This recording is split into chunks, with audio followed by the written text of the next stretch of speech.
you know, there's that show or whatever, what would you do? Well, there was a couple instances, and I said, you know what?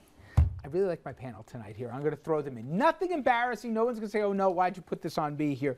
But take a little bit out of your comfort zone here. And I ask you, Assemblywoman, how you would react in the following case. Texas mother gets a call, or finds out, I should say, that her child, a 5-year-old, had duct tape put on his mouth because he was talking too much in class. The teacher says the student put tape on it. The other people said no, the teacher herself put tape over it. My question is, I know you'd be upset, but would you go down and discuss parentage with the teacher? Do you go to the principal?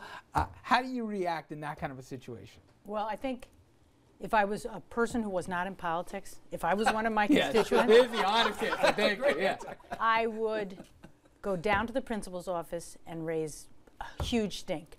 If I was a politician, I would call the president of the school board and say, you either fire that teacher as quickly as you can, or transfer my kid out of the class tomorrow. But you know, ordinary people, seriously, they don't know what power they have.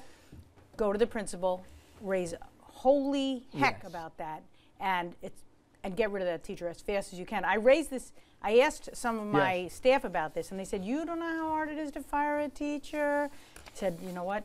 This is when you need a persistent mother who does not give up. Do not put hands on kids. Tape. Perfect answer. All right. Dominic Carter. Mega Millions. Oh, this is easy. Trust me. You get the shot. Mega Millions is $425. Okay? Dollar in a dream, baby. Million. Okay. Yeah. Okay. $1 million. Million. What would you do, babe? $425 million. What wouldn't you do? Honestly, I would. Don't you dare talk about like. No. Honestly, I'm definitely taking a lump sum. I'm not the guy. I'm not the guy that's gonna hold it over 20 years. I would buy myself a gorgeous home. I mean, a really nice home. And I would do something for humanity, but I would also try and triple that amount of money in terms of business investments. For humanity, he would buy a huge new home. Yeah. No. I'd do something like build a big PAL center, or like 10 of them around the city, or something like that, and then I would deal with me and my family. And then I would go hide. Be like, Andrew, no, I'm not coming, and I'm only. Do you have a ticket? Do you have a ticket? I thought we were splitting. Not gonna happen. Yeah. There was a story. Football fans probably know Russell Wilson, quarterback of the Seahawks. It was a rookie last year, and he's doing great again this year, kind of burst on the scene. He recently was taken in like this Rule 5 draft. It's not inside baseball, but baseball. He played in college. He was even drafted in high school, and a pro baseball team wants to give him a shot. Wave a wand here. You can play any pro sport, any position in any city. What would it be? Wow. Is it? Okay, I was thinking about this because it would be baseball, and I would probably want to play third base for the Orioles. But but if I could really pick any sport, I'd pick professional golf, because I could play from now until the day I die, and you could still be a professional. And so, if you could be a professional golfer, would you be good at it? Well, apparently I'm good enough to be a professional.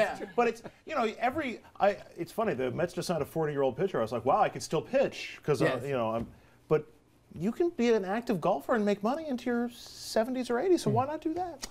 Bill, I'm sorry, I saved the most interesting one for you here. I'll leave you on the ice. We'll all jump in on this one. Private space travel has become this thing, and that everybody says you don't have to be at NASA now to actually be able to go up in space. A firm has come up with this plan, the mission to Mars or whatever, where you and your spouse, this is a novel idea, will go up in a capsule for 500 days. How much would you pay for such an arrangement, or how much would you have to be paid to go on that sojourn above the Earth? This is my first wife or second wife? Honestly, you're talking to a guy who clawed his way out of a CAT scan. not a chance. I'd take the tang and just like try and OD on it. I love my wife, but I mean, she'd be saying, "Are you crazy? Looking at me, you were 500 days, the two of us. Like you said, you can't go in the other room. I mean, you're there." I didn't say anything. You're staying pretty mum on this one too, aren't you? Wow. Yeah. Excellent politician. All right. Up next, I don't even know how to tease it. We'll be back with more on this. Stay with us. Yes.